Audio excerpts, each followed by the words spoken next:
What is happening, everyone? It's your boy Dion, and I am back, you guys, again. We get another reaction video. So today we're gonna be taking a look at Z Frank. Z Frank uploaded, so I am excited to jump directly into this video.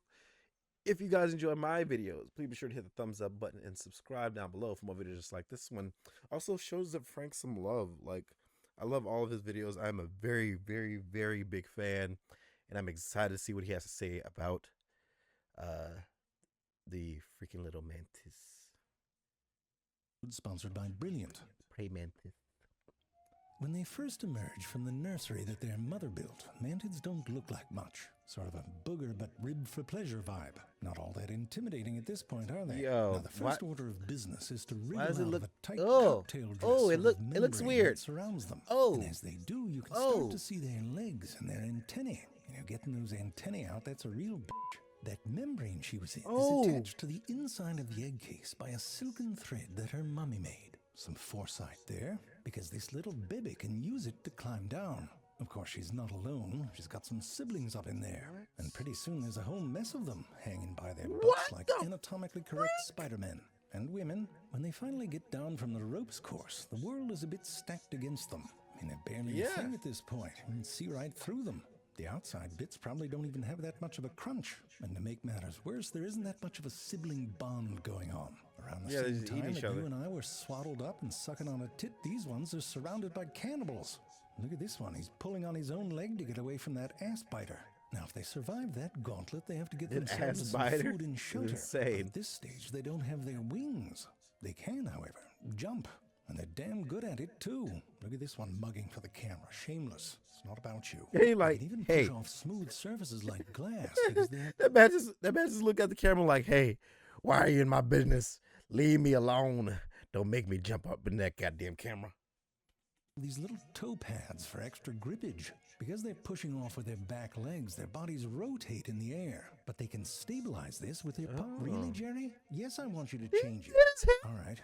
They can modify their posture mid-air to line up with the target. These mantid nymphs will have to go through a series of molts before they reach adulthood. And it's in that final molt. God, that's a terrible word. Molt. Anyway, it's in the final one that they get their wings, as well as functioning naughty bits. It's a pretty exciting day. I'm sure it beats finding your first pubic hair. That was pretty exciting. Now, they don't all come out the oven looking like this. You know, this one's a bit vanilla, or mint, I guess. But mantids come in all sorts of shapes and sizes. Oh my God! And I noticed that most of them go for my body, camouflage. My body's itching. They're all over me. They're all over me. No. Oh God, no. Oh. Why does it? It's so nasty. It's so skin crawly. But at the exact same time, it's so damn cool. It's so cool. It's a mixture between cool and fear and lack of understanding that's messing with me right now. Situation. Now, this hidey business is important. Not only because there's birds out there with bad intentions, but also because mantids are ambush hunters. Now, I don't know how much ambushing you've done, but it works a lot better if they can't see you. If they can, it gets awkward. How come you're crouching behind the water cooler sort of deal? Now, depending on where they live, they've evolved to blend into all sorts of things. Jerry, there's not one in this shot. No, it doesn't underscore the point. Anyway, they've evolved to blend into a bunch of things. See, now my rhythm's off. Sure, you got some slackers that didn't put much effort into it. I mean, being long and green is sort of straight out of Hiding in Nature 101. But you can see that selection has a way of pushing you towards some of the details. This one picked up some of that reddish fringe. Look at the back end on this one. You'll see some stripes that are just around the right distance. And here you got, what is that, a leopard print? You could blend into brunch at the yacht club. A number of others went for stick. It's a bit Captain Obvious, if you ask me. I mean, they're not obvious. That's the whole point, but you know what I'm saying. But for my money, it's the ones that went for leaf that you want to take the lessons from. Especially the dead ones. There's a lot of edging. You got to get your crimping iron out. But like if you want the Oscar, the it's all ones for like they lean into it, literally. Get their sway on. What's the ones that went into like the whole leaf image, like they're doing their thing. Giving away size small clothing at the yard sale. All right, that's dark. A lot of this sort of camouflage is about blending into the clutter, ragged edges and mottled coloration. You don't have to be perfect, you just have to be kind of messy in the right way. There are, however, mantids that have evolved to look like things that are fairly specific. like some mantid nymphs that seem to mimic a specific species Yeah, of look like ant. It's the attitude that gives them away, though. This one's ready to fight the whole fucking world. For a long time, it was assumed that orchid mantises Oh my were God. a specific species of orchids. Makes sense, right? Look just like a... That is amazing. That is fucking amazing. It looks so much like a plant that there's no way that I personally would be able to tell unless it's like moving in a certain type of way that it's actually a mantis. That is crazy. And then eat things that come to pollinate them. Of course, the science hippies had to come in and say it was more complicated. It's a bummer that bullshit's so much easier to understand. So anyways, here's the deal. The orchid mantis gets into the whole deception thing fairly young. When they're babies, they're tiny, so tiny that ants prey on them. See that little red thing under the leaf? That's one getting chased right there. The Damn. black bodysuit is assumed to mimic an assassin bug. You can probably trick a couple ants that way, the dumb ones. After the first molt, sounds like you're trying to deep throat a cue ball. Anyway, they change color and start getting that flower vibe. They also start to develop these petal-shaped lobes on the back two pair of legs, sort of like fake glutes. The thought was that this was to trick pollinators into thinking they were an orchid, which they would hide amongst. Now, to our eyes, that seems plausible. But insects see the world different, and to a bee, the orchid mantis doesn't necessarily read orchid. But it does look like a flower to die for. Sorry. The pigment that gives the mantis its color absorbs UV light, just like many flowers do. And to pollinators, this makes it pop out from the background. The mantis also seems to emit some chemical cues. And all of this works so well that many pollinators prefer the mantis over real flowers. So instead of mimicking a specific flower, they seem to have hacked their prey's sensory systems to become a thing that just sort of exudes flowerness. But those flower petals they have on their legs, I mean, that seems fairly specific. There's a reason I've been going on about Brilliant for years now. It's because Brilliant helps you become a better thinker and problem solver in a fun, engaging way. They've got oodles and oodles, that's a science word, of fun, interactive lessons in math, science, programming, that is data crazy. analysis, and AI. Take some of those and you can start to understand what you build on screen. Where were we? You can just hit that link in the description. You'll also get 20% off an annual premium subscription. It's not easy to find a sponsor you believe in, and Brilliant's that for me. Go check them out today. Where were we? Oh, right. So if orchid mantises don't really look like orchids to their prey, then why bother with the fancy petal-shaped leg lobes? Well, the science hippies looked into that too. Built a model mantis out of clay that the pollinators were just as attracted to. I mean, at this point, you gotta start wondering about these pollinators. Yeah. Them to move those leg lobes around or remove them altogether. And it turns out they don't really matter that much, at least not the pollinators. But they do seem to have another function. The juvenile mantises may not have wings, but they can use those lobes to glide. In fact, they're the best-known gliding arthropod. Sort of a niche awards category. What? It seems like those leg lobes may have evolved for that function first. Now, some other mantises evolved lobes on their front legs. Not for gliding, but so they can do these karate chop dance moves. And they do these when they're about to get their ass kicked. Now, to a predator, this sort of thing is probably just straight up confusing. But if they do get attacked, these lobes can act as decoys. You can see that other mantis goes for the lobe, not the body. And you'd rather get a scratch on your arm than your head bit. Oh, so a lot of mantises don't just tuck tail and run. They get big, stand their ground. And on the other side of that camo, some of them have some fancy shit going on. You know how like some rich people have those red-soled shoes? Why am I getting shivers and shakes and shit?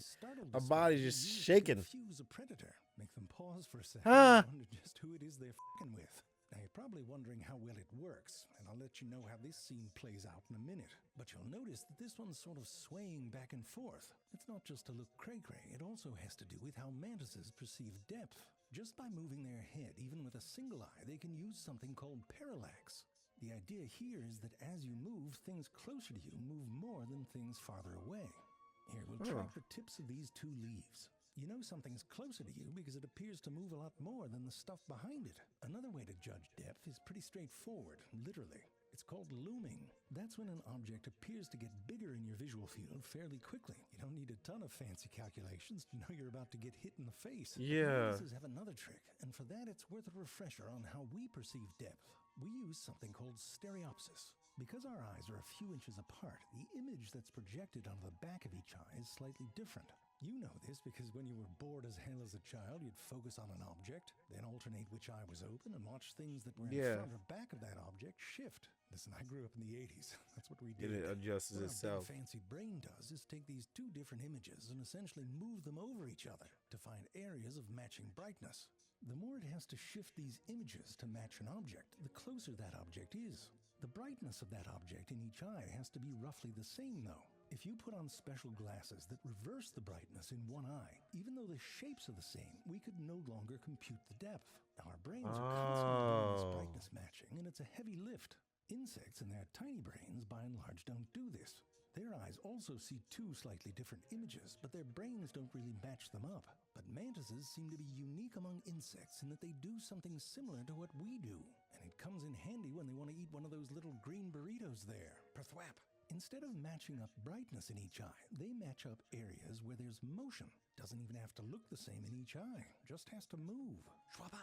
They know this because they put little 3D glasses on mantises. With wax, they come off. That way, the little 3D glasses are the same. Like one eye could only see the red dot and the other eye could only see the blue one. If we wore the glasses, this would be like a crappy 3D movie with a single purplish dot that would appear to float. But because it's standing still, the mantis most likely doesn't experience this as having depth.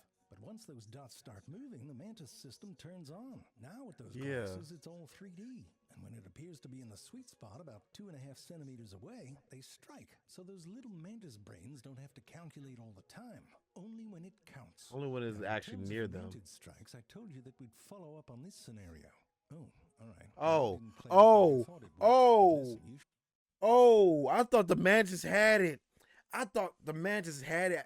I know that mantis like rip birds in half and stuff like that.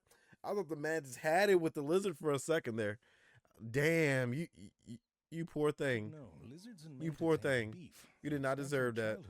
Back then, the lizards, they're like bullies on the playground. I mean, the stakes are a bit higher, but you can see it's not exactly a fair fight. But by the time that the mantis hits puberty, it's a different story.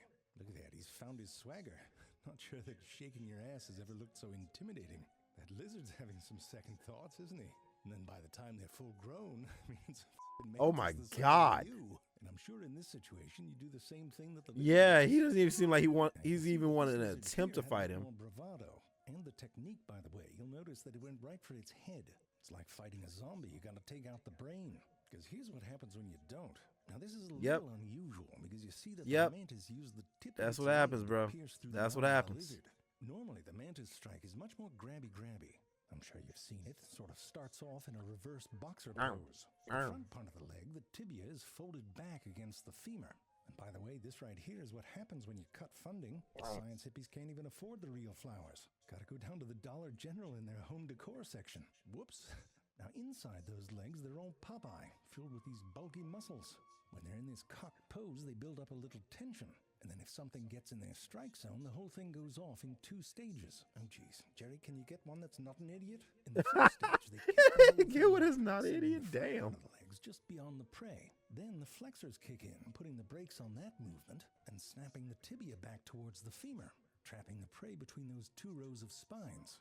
Because these movements are controlled by muscles and not a spring, for example, the movements are quite precise and can be adjusted for the size of the prey and its speed. They're not perfect. I mean, you try kicking out and catching something behind your knee. But they've got a don't quit attitude, and they'll do it again until they get it right.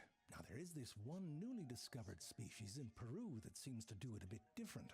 The front of their leg is evolved into a sort of fork, a combat fork with serrated tines. And they use this That is insane. Instead of grabbing them. Look at how proud of herself this one looks.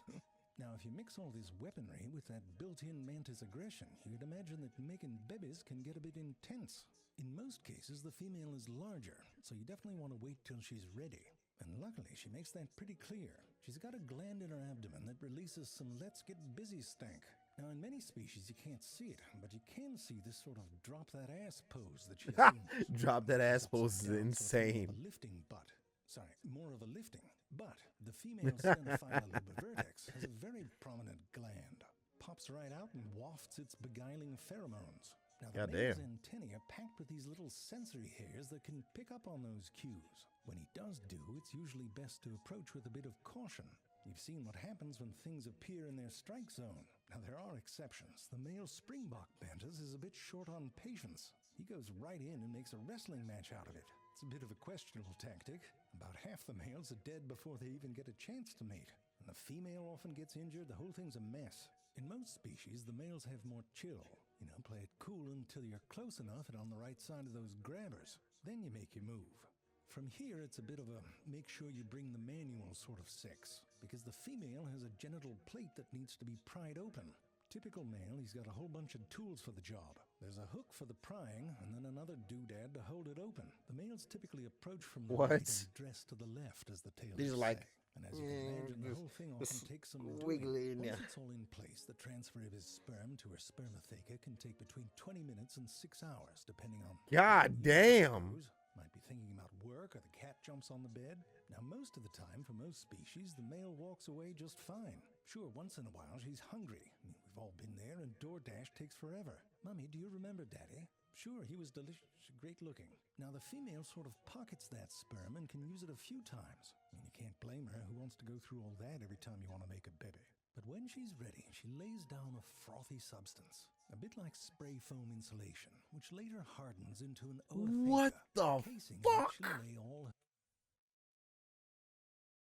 Who the fuck needs a damn nest? Well, you could just spray paint babies on a freaking wall. Future little badasses. And that, my love, is how the mantis do.